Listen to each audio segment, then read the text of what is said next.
this special occasion to celebrate World Tourism Day 2024 with this year's theme, Tourism and Peace. It is an honor to have you join us as we reflect on the transformative power of tourism to foster understanding, unity, and harmony among diverse communities around the globe. Let us come together to promote peace through responsible and sustainable travel and celebrate the beauty that Nagaland and the world has to offer. Welcome once again, and let us make this celebration a memorable one. At the outset, I on my behalf would like to wish every one of you present there a very happy and a warm World Tourism Day. Tourism and peace. So that's the theme for this year. Tourism brings peace together. On this World Tourism Day, we reflect on the profound connections between tourism and peace. Sustainable tourism can transform communities, creating jobs, fostering inclusions, and strengthening local economies. By valuing and preserving cultural and natural heritage, it can help reduce tension and nurture peaceful coexistence. Tourism can also promote economic independence between neighbors, encouraging cooperation and peaceful development. At the same time, tourism broadens horizons. Every traveler can be an ambassador, engaging respectfully with local populations, recognizing our diversity and shared humanity, and the values that unite us all. As we celebrate tourism, let us travel responsibly, build bridges, and promote mutual respect among cultures and nations. Together we can harness the power of tourism to advance peace and prosperity for all of us. Thank you. It takes people out of their comfort zones, introduces them to new experiences, and in the process, changes both the visitor and the host. In Nagaland, we are blessed with such culture, stunning landscapes, and deeply rooted traditions that it's not hard to fall in love with this land. And majority, I can say 100% of the visitor does fall in love with Nagaland. And yet we know that with great beauty comes great responsibility. And that's where we as stakeholders comes in. For over 10 years, I had the privilege of being a part of this industry as a tour operator.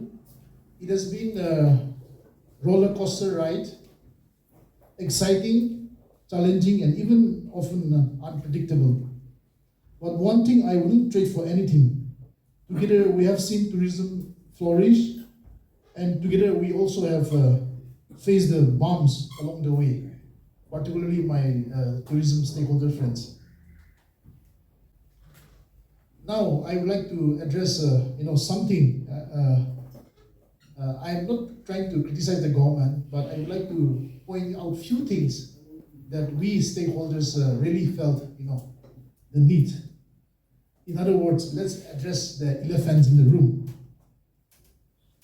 You see, over the past years, we have witnessed a lot of tourism projects that had the right intention, but perhaps missed the target.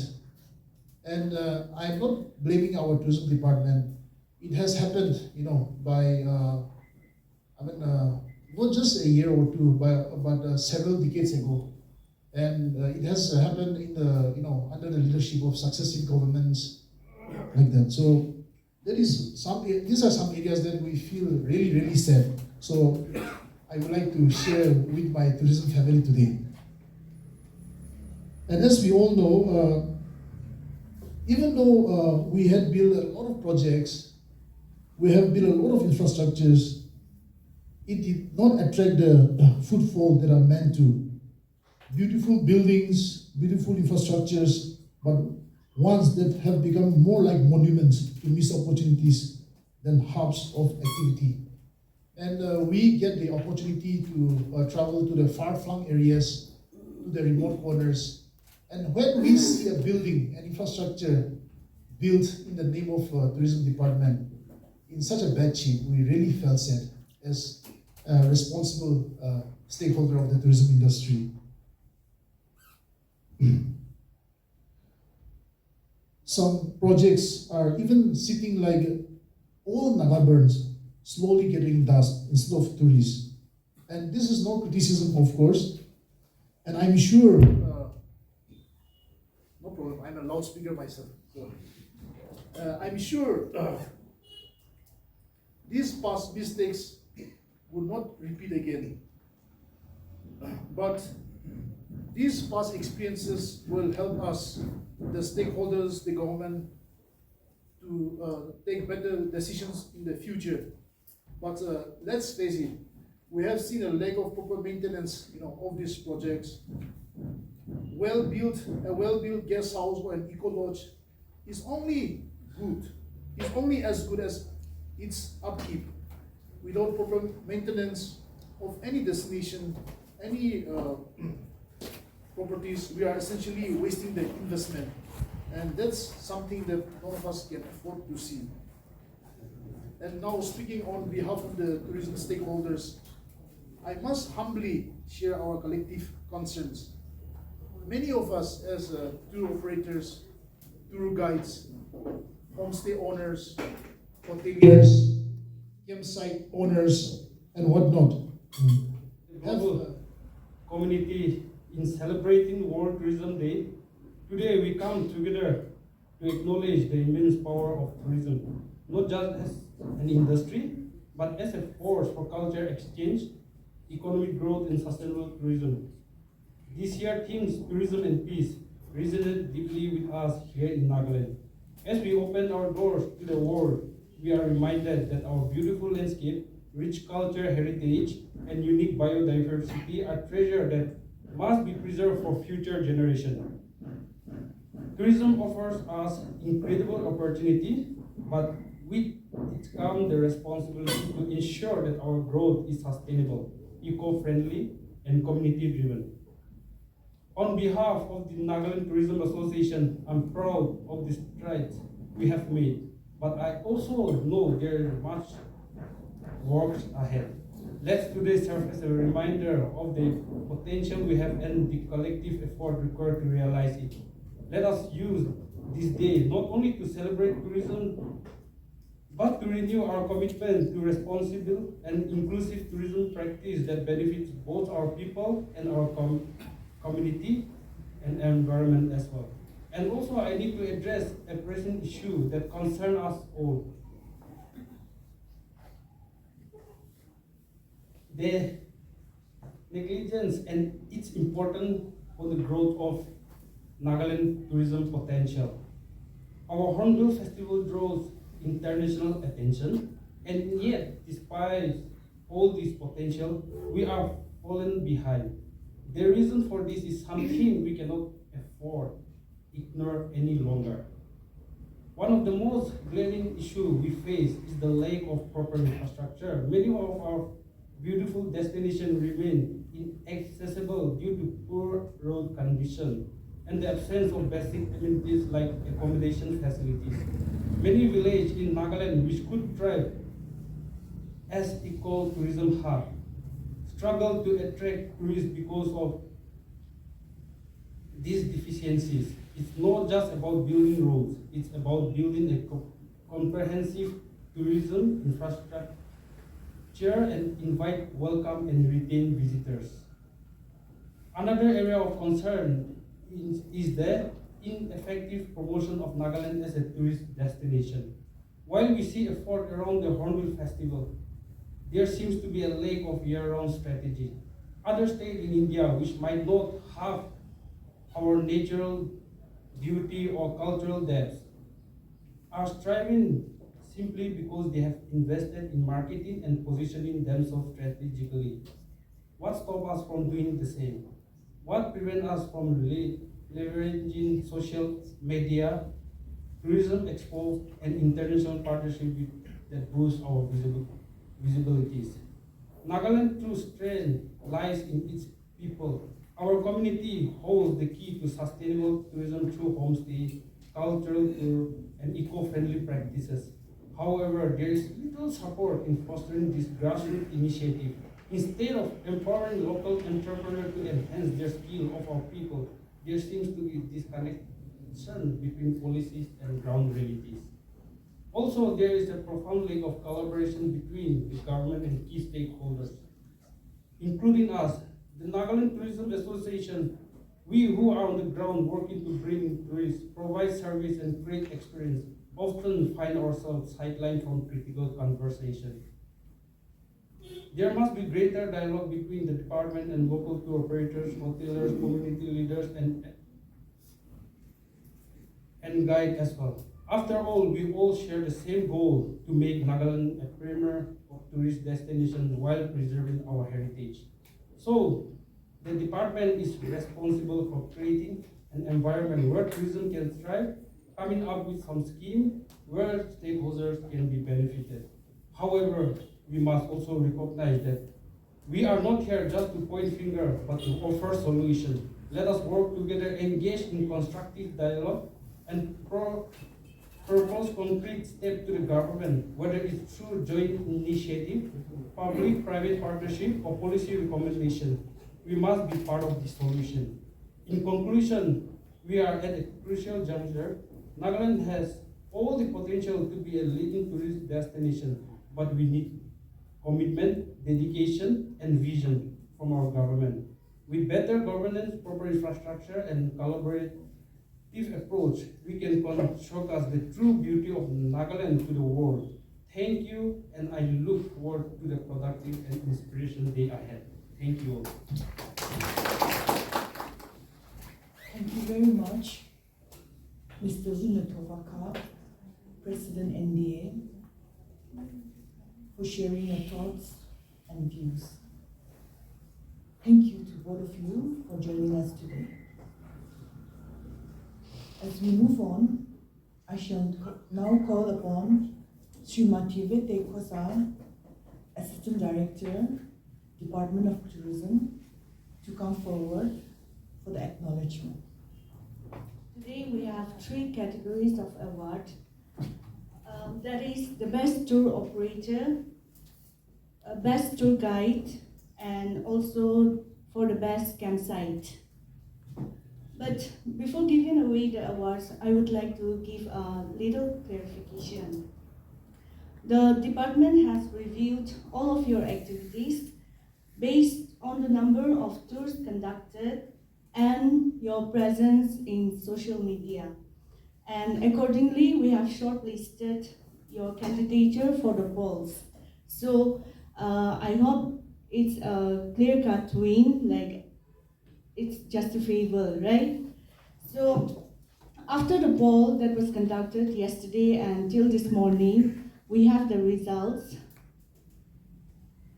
The winner for best tour operator goes to Explore Nagaland.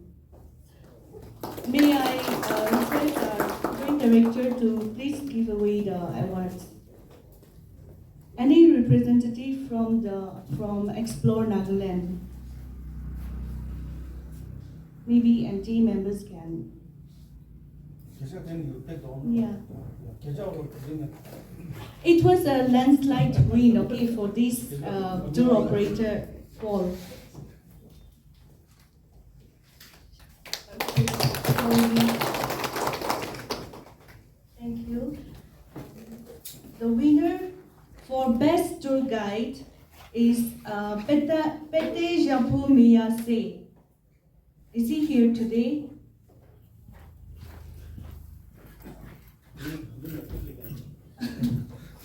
It was, a very close win. He won by 1 vote. Yeah.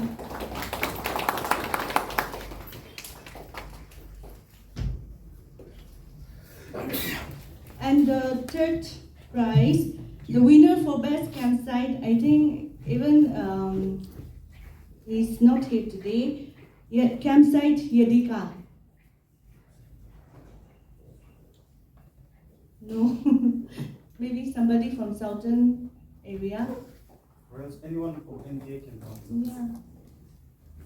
Anyone? Yeah.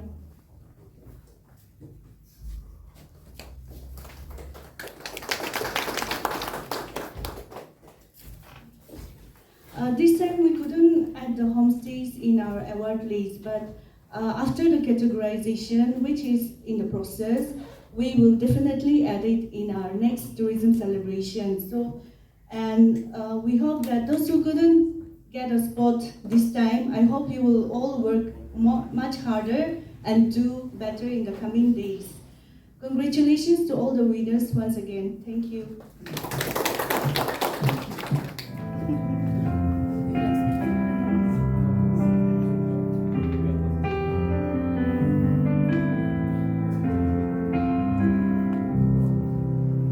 I set out on a narrow way many years ago, hoping I would find true love along the broken road. I got lost a time or two, but my route kept pushing through.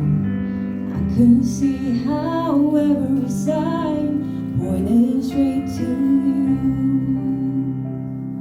That every long, long street lead me to where you are.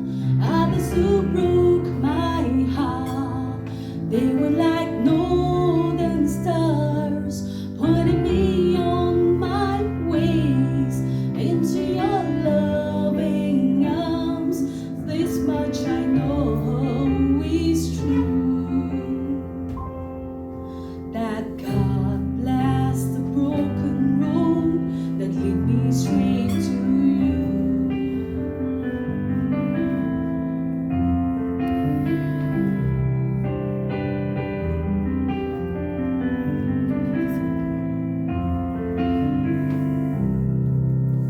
I think about the years I spent just passing through.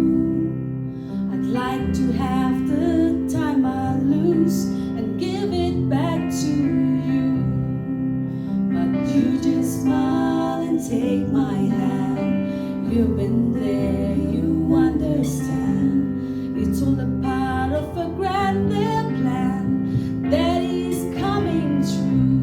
Every long lost dream led me to where you are. Others who broke my heart, they were like northern stars, pointing me on my way into your loving arms.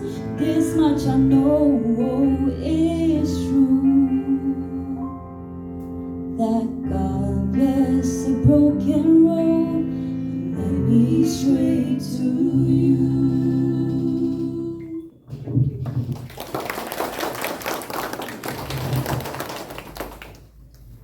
Thank you, ladies, for your enchanting and mesmerizing presentation. As we move on, ladies and gentlemen, may I now request Mr. Kakehe Sumi, Joint Director, Department of Tourism, to come forward and take your time. Well, our Deputy Director has already read out to us the theme of World Tourism Day 2024, which is tourism and peace. Normally, when we talk about tourism, I would say it's about job creation, it's about development, and then so many such like things. But to begin with, I would like to say that as we have a very, very vibrant Honorable Minister in the person of our Honorable Minister Sri Imnat Denjam alone by, seeing himself, we can in so many ways understand what tourism is. To begin with, see, I would say I traveled with him a few times.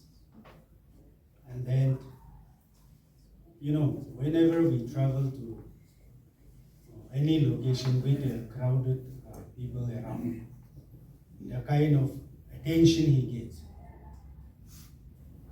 People willing to take selfies, people willing to take photograph, people willing to have a photo session with him is something that gives me an idea about what tourism actually is.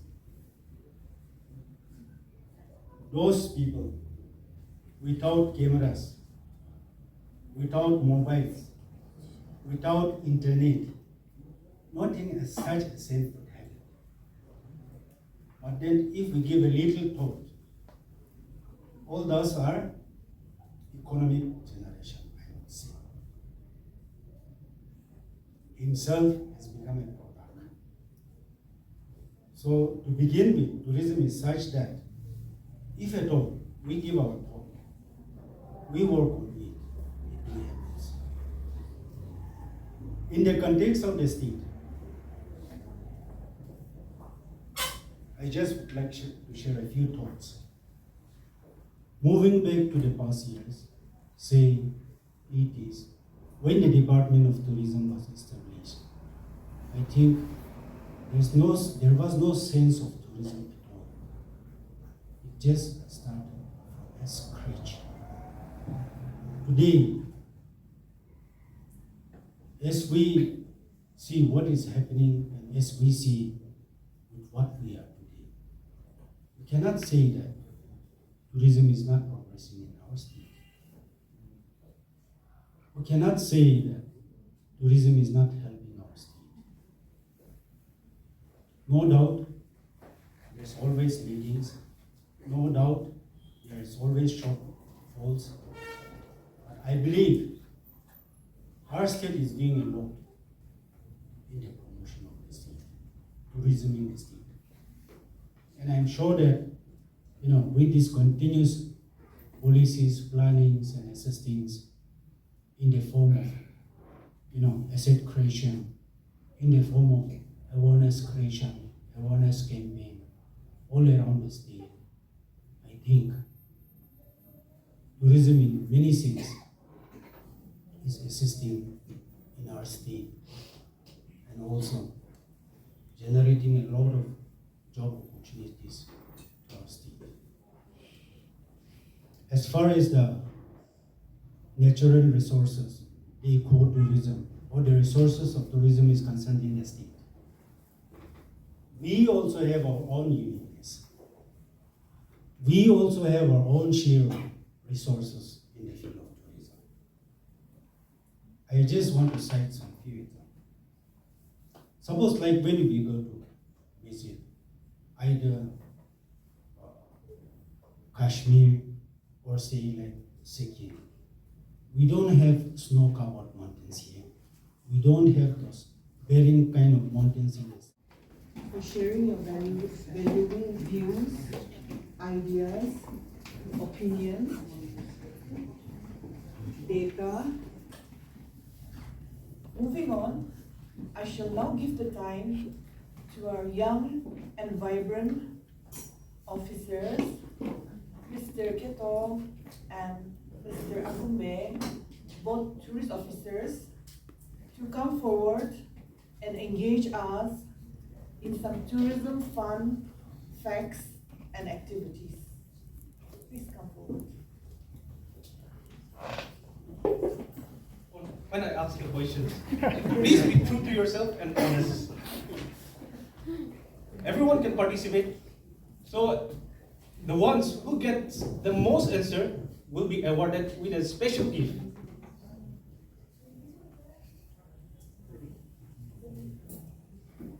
So the first question is, where is the headquarters of United Nations World Tourism Organization? Anyone? Raise your hand. Even our department staff can participate.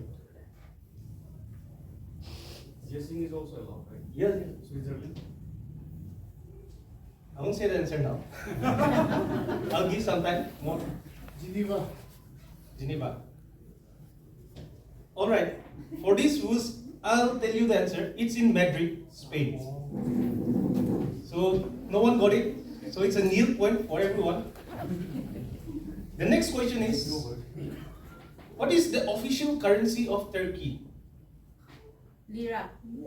Correct. Round of applause for our assistant director. Next, which country has the most UNESCO World Heritage Site? The country with the most World Heritage Site. Correct. 1 point to our madam. Italy. Italy has 55 sites, World Heritage Sites. 55 as of 2023. Name any two countries with the strongest passport in the world. USA. Singapore. Japan. Oh, Korea. Correct. Singapore, Korea. That is the correct answer for NATO president. Singapore is here.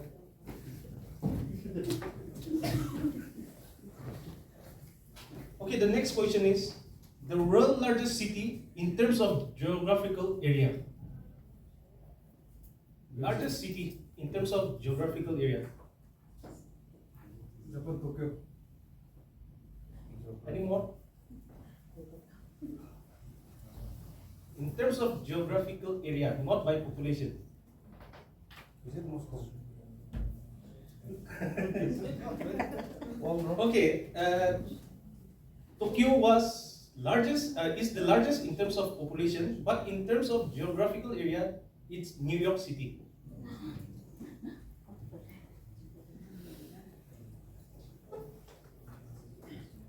Name any two most visited country in the world.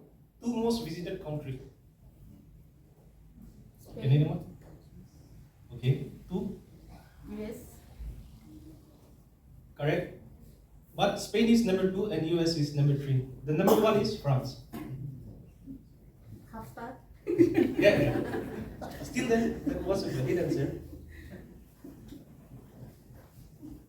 So let's fly to some city now.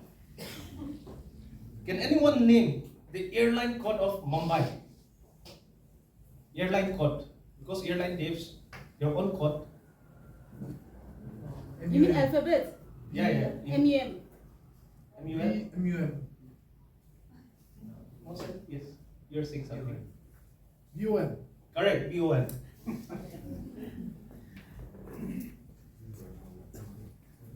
So the next question is, which is the most popular online shopping site in the world? Amazon. Correct. Another one. Perfect. Must be a heavy shopper. Jeff Bezos. Okay, so next is, which country is most dependent on tourism? Thailand. Bhutan. No. Maldives. Correct. Alright.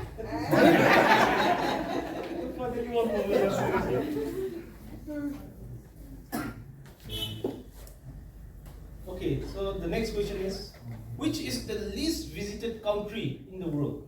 Least visited. No, not Korea. Antarctica. No. There is a country which is not very known to all of us. You want me to tell the answer now? Yes. So it's Tuvalu. Tuvalu is the least visited country in the world. Okay, so next, which is the only carbon negative country in the world? Bhutan. Correct. 1 word. Not the president. Which, okay, the next, let's come back to Northeast. Which northeastern state is referred to as abode of cloud? Correct. Who said it first? I'm sorry. Behind? Okay. Okay, then can anyone say that State Hornbill of Arunachal Pradesh? Sorry. That was Hornbill. State bird, I should say, but I said Hornbill. Let's skip that. Okay, then, which is also known as the Green District in Nagaland? Green District. Okay, I'll end the question here. The answer is Peren. Peren is also known as the Green District.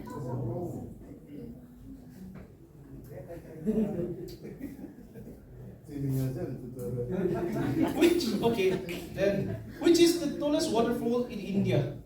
Tallest waterfall. Lokalika Falls.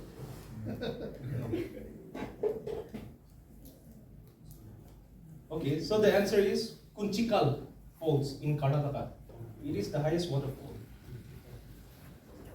Any idea what is the height? 1,400 something around. I'm not sure about the feet, but it was around 1,400. Which country has the most time zone? USA. Australia. Russia. No.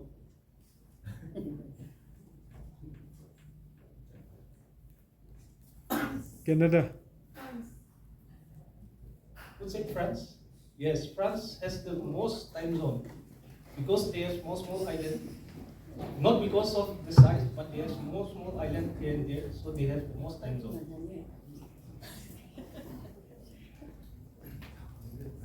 In the year 2024, this year, which state in India is most visited by foreigner as of this year?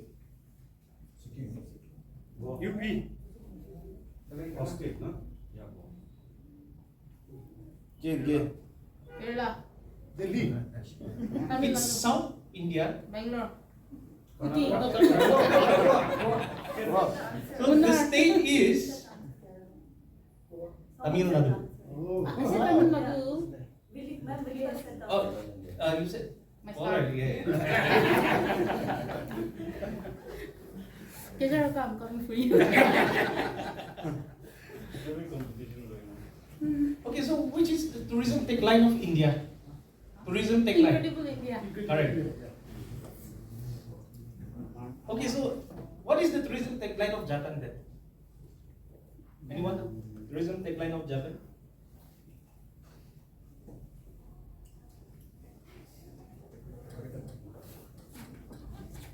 It's something to do with discovery. The tagline? Discover Japan. No. It is endless discovery.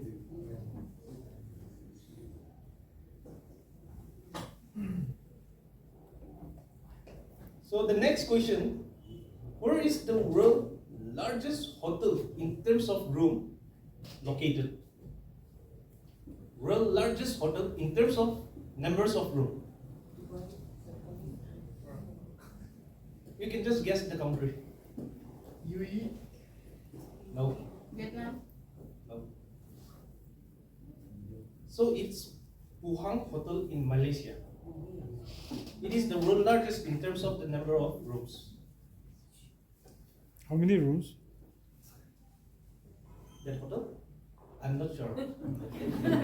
I have to contact the staff. Someone from that very hotel. He's just asking.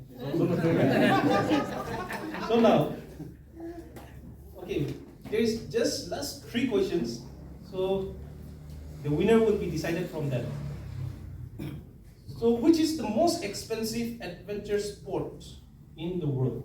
Most expensive adventure sport. Desert safari.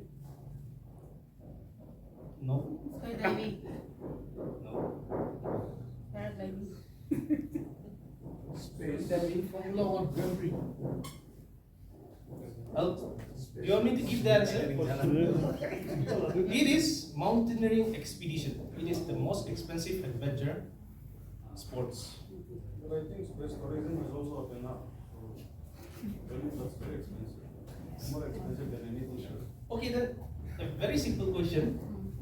Which country has the most number of pyramids? Egypt.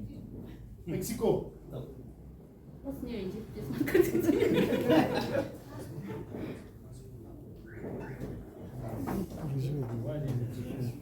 It's nearby somewhere around. Yeah. Number of pyramids, most number of pyramids. Is it in Bhutan? No. The answer is Sudan. They have over 200 pyramids.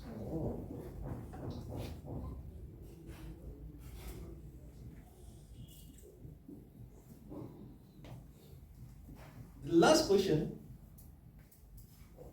Which country has the highest number of legs in the world? Russia. Canada was it? Yes, correct. That is the correct answer. In fact, the number of legs in Canada itself holds around 60% of the world total in terms of legs. So thank you all so much for participating. So now, who has got the highest number?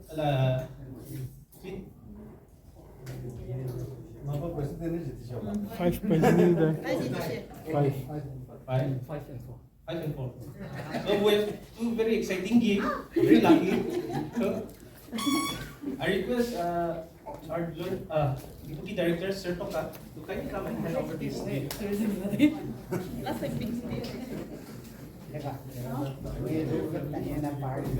So first to our NATO President Sir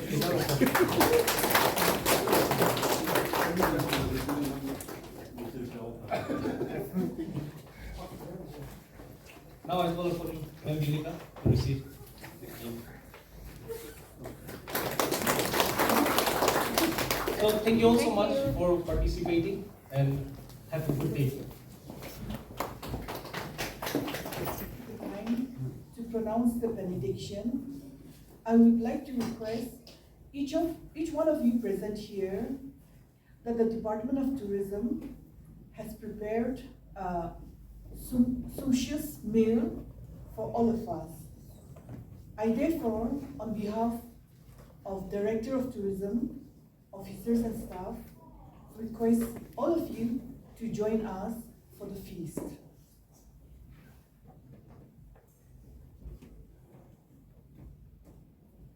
And after the program, before we proceed for the lunch, I would like to request everyone to come forward for a group photo on the occasion of World Tourism Day.